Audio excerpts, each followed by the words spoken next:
तसं काही नाही आहे, मित्रता असते. हे तीन जे नेते त्यांचं नाव तुम्ही काढलेले आहे, आमचे अनेक वर्षाचे संबंध आहे. वेगवेगळ्या पार्टीमध्ये असूनसुद्धा आपण आपली मित्रता जपायला पाहिजे. अब्दुल सत्तार आमचे जिल्ह्याचे पालकमंत्री झाले, त्यांचा सत्कार करायचं होतं, त्यांना अभिनंदन करायचं होतं. ते तिथून जात होते. मी म्हटलं की मला यायचं आहे. ते म्हटलं की मी तिथूनच जात आहे, की तुमच्या घरी येतो चहा प्यायला. तर चहा पिण्यासाठी आले होते. बाबाजानी दुर्राणी आमचे त्यांचे मुलगे आमचे सगळे वैयक्तिक मित्र आहे.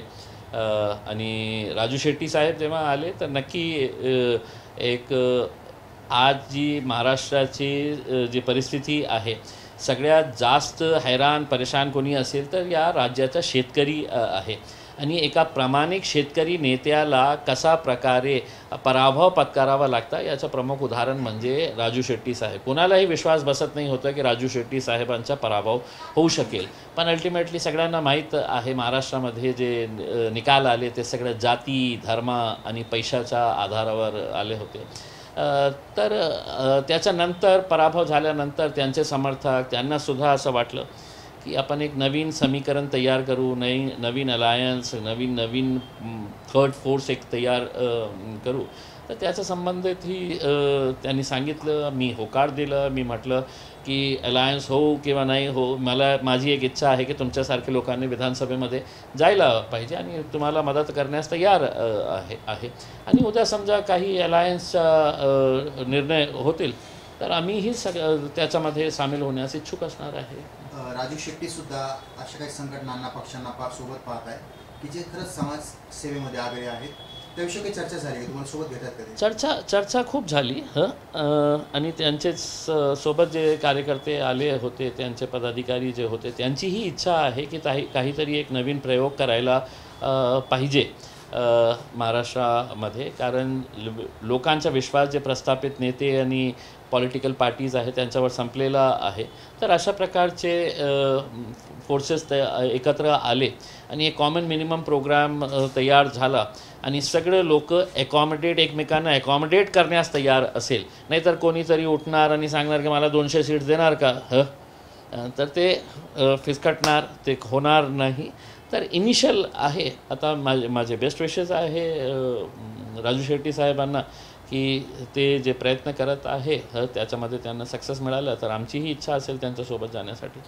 बाबाजानी दुर्राणी जेव्हा अजित पवार यांच्यासोबत गेले होते तर बऱ्याच जणांनी असं सांगितलं होतं की तुम्ही त्यांच्यासोबत जाऊ नका, एवढंच काय तो उलेमा असतील किंवा समाज बांधव असतील, समाजातील लोक म्हटले की तुम्ही तिकडे जाऊ नका, तिकडच्या वेळी तुम्ही इकडे जा, म्हणजे शरद पवारांकडे जा.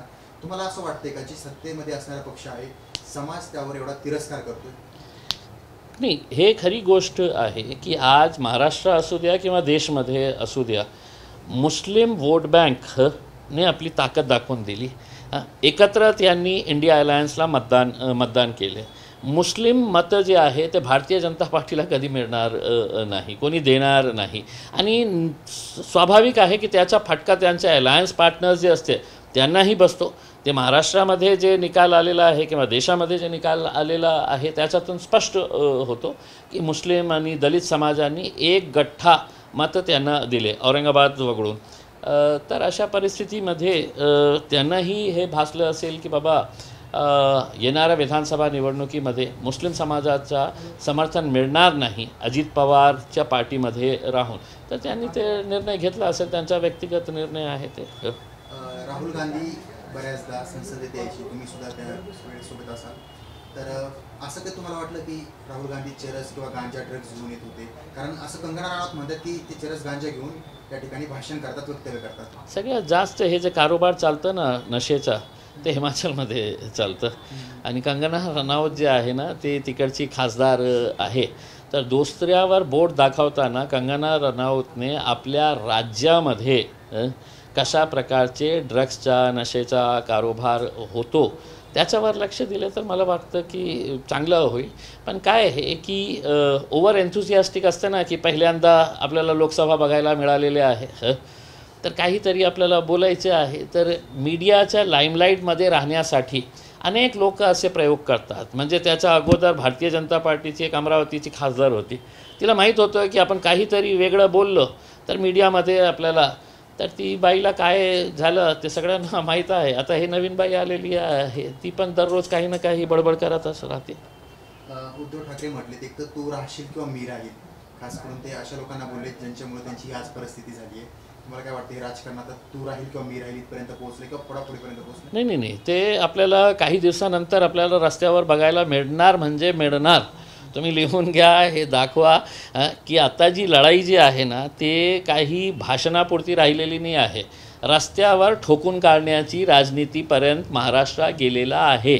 ज्या महाराष्ट्राच्या बाबतीत आपण असं बोलायचं की हे फुले, शाहू, आंबेडकर, छत्रपती संभाजी महाराज, छत्रपती शिवाजी महाराजांचा महाराष्ट्र आहे, त्या महाराष्ट्राच्या राजनीती कोणत्या पातळीवर गेलेली आहे हे सगळ्यांना कळेल. मातोश्री बाहेर एक आंदोलन झालं मराठा समाजाचं, तर त्यामध्ये त्या आंदोलनामध्ये भाजपचे काही पदाधिकारी दिसले होते.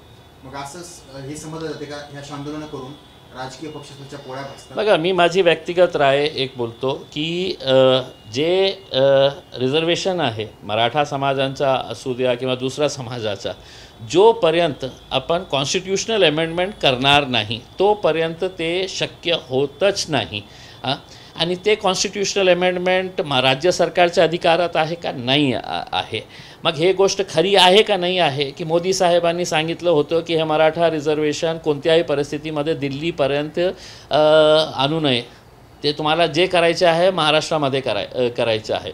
आता जेव्हा हे लोकांना कळलेलं आहे की बाबा आपल्याला मिळत नाही, तर ते एक अटेन्शन डायवर्ट करण्यासाठी नाही, हे जबाबदार आहे ते जबाबदार आहे. मला असं वाटतं की जे राज्यामध्ये आणि केंद्रामध्ये सत्तेमध्ये बसलेले आहे त्यांनी निर्णय घेतला, त्यांनी निर्णय केला तर 2 तासामध्ये ते शक्य होतील. एकमेकांवर टीका टिप्पणी केल्यानंतर कार्यकर्ते नाराज झाले, म्हणजे आपल्या नेत्याला काहीतरी बोलले म्हणून त्या कार्यकर्त्यांनी नेत्याची गाडी फोडली, अमोल मिटकरींची. मात्र ज्यांनी गाडी फोडली त्याचा हृदयविकाराने मृत्यू झाला. मात्र त्या घरातील तो करता मुलगा दगावलाय. नेत्यांचा दुर्दैव आहे. म्हणजे अशा प्रकारचे जे चिथावणीखोर भाषणं करणारे जे नेते आहे ते तर AC मध्ये बसलेले असेल आणि त्यांचे कार्यकर्त्यांचे काय हाल झालेला आहे हे आपल्याला माहीत आहे. आणि हे जे तोडफोड आणि गाडीला फोडलं हे मला असं वाटतं की हे फक्त ट्रेलर आहे. आता पूर्ण पिक्चर आपल्याला काही दिवसामध्ये आपल्याला बघायला मिळणारच आहे. हे पार्टीच्या कार्यकर्त्यांनी त्यांना फोडलं, त्यांनी कुणाला तिसऱ्याला फोडलं, हे आपल्याला सगळं काही बघायला मिळणार आहे. त्याच्यामध्ये काहीही किंतु परंतु नाही. जरांगे पाटील आता काही दिवसांमध्ये निवडणूक लढवण्याचा इशारा दिला, त्यांनी कामाला लागा असं कार्यकर्त्यांना सांगितलं. तर तुम्हाला असं वाटतंय का की आपण जाऊन बोलावं त्यांना, म्हणजे आगामी दिवसांमध्ये तुम्ही सुद्धा आणि जरांगे पाटील दोघांनी मिळून जर निवडणुका लढल्या, जागा लढवल्या, यश मिळू शकतं आणि त्याचा फायदा ही दोन्ही समाजाला होईल, कारण मुस्लिम आरक्षणाचा प्रश्न ते घेतात. काय हे की आपण जातीच्या आधारावर इलेक्शन लढायला सुरुवात केली तर हे देश, हे राज्य कुठे जाणार मला माहीत नाही आहे.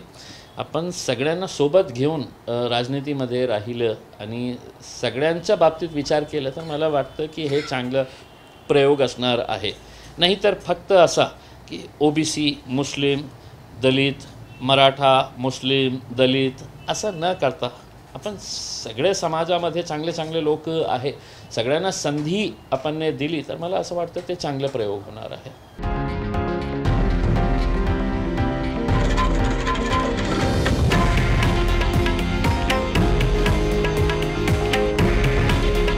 हे आहे देशातील नंबर 1 न्यूज नेटवर्क आणि आपण पाहत आहात TV9 मराठी. काळजी तुमची, हित महाराष्ट्राचं.